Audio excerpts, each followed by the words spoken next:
Hello, I'm here at Oranmore today with Morag Fullarton, an old friend and colleague from theatre, and it's Mo's play opening next week, Casablanca, the Lunchtime Cut.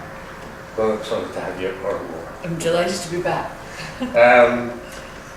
Tell me a little, let's talk about Casablanca first. Yes. Why Casablanca? Well, it's kind of your fault really, because when you did the classic cuts, it occurred to me, wouldn't it be great fun and hopefully very entertaining to do a classic cut of a movie? Mm-hmm. And you said, okay, well, come up with an idea. And of course, Casablanca is a classic movie. It's a lot of people's favourite movie, but also it's one that actually originally started its life as a stage play. Uh-huh. Although it never actually had a stage debut because it was bought up and turned into a movie very quickly. Right. That was the sort of inspiration behind it, and I thought, well, it's you can play Hamlet a million times, you can hear all that wonderful dialogue in Hamlet, but I just thought it's an opportunity to hear some of the great classic lines from movies and have fun with it in a theatre sense. The script, you stuck with Casablanca, but you've also moved around it.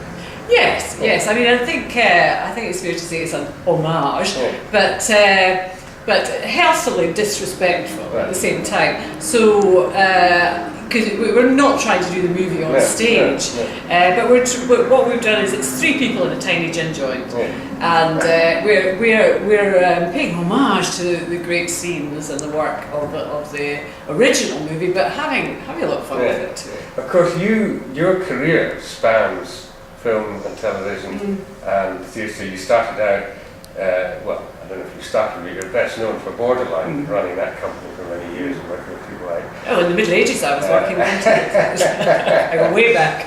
You worked with Gregor Fisher and Andy Gray and Juliet Kazzo, and you were the first person to bring Dario Fo's work to Scotland. That's right, yes. Way back in the early 80s, with Juliet Kazzo, we did Female Parts, which I think was the first Dario Fo to be presented in Scotland. And I just felt an immediate kinship with the work. I really enjoyed doing it, and so I then went on to do quite a number of Dario Fo with Mr. Buffo with Robbie Coltrane, and Thomas and Rasmus with Lacey Smith and Andy Gray and lots of other fantastic people. And then Dario came over, and we did workshops with them, and I really enjoyed doing that.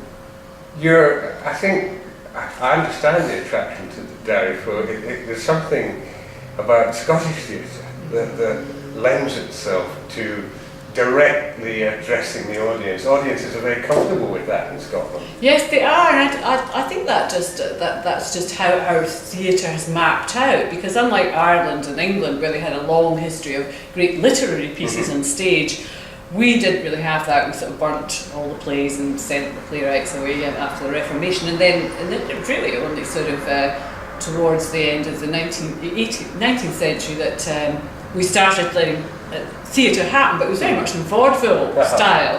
And so there is a strong culture of that in Scotland, and audience responding to that, also a more politicised audience. So the combination of these two works a treat when you're doing something like Dario Fo. And I think I was also attracted to this because, as you say, I've also worked in film and television, and there's been a number of things. I think I did a show called A Night in the Ukraine, which was the Marx Brothers doing Chekhov's The Bear, which Juliet was also in, and that was a great success because it was having fun with the Chekhov piece, but the Marx Brothers were performing it, but there was also great moments of pathos in it as well.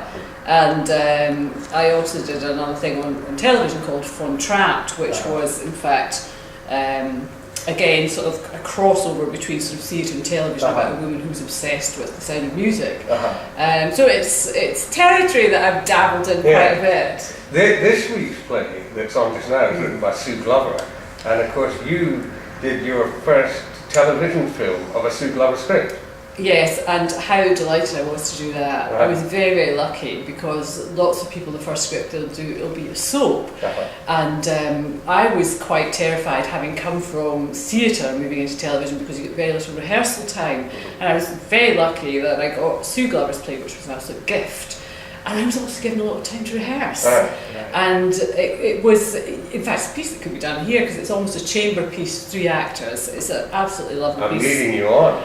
Madame Montonde and Mrs. Miller, and it was about Marlon Monroe and Simone Signory, and the fact that Marlon was having an affair with Simone Signory's husband. And Simone Signory had just been given an Oscar for her performance in Room at the Top. So both women had tremendous success in different areas of their life, but also very insecure in other areas, one in her marriage and one in her career. It's an absolutely terrific piece. Well, I have a funny feeling that Sue is thinking about doing a stage version. Get her to do it, it'd be great. And then fantastic. You can direct it. Yes! Thank you. Well, we're very much looking forward to seeing the play next week. Thank you, David. Thank you. Thanks.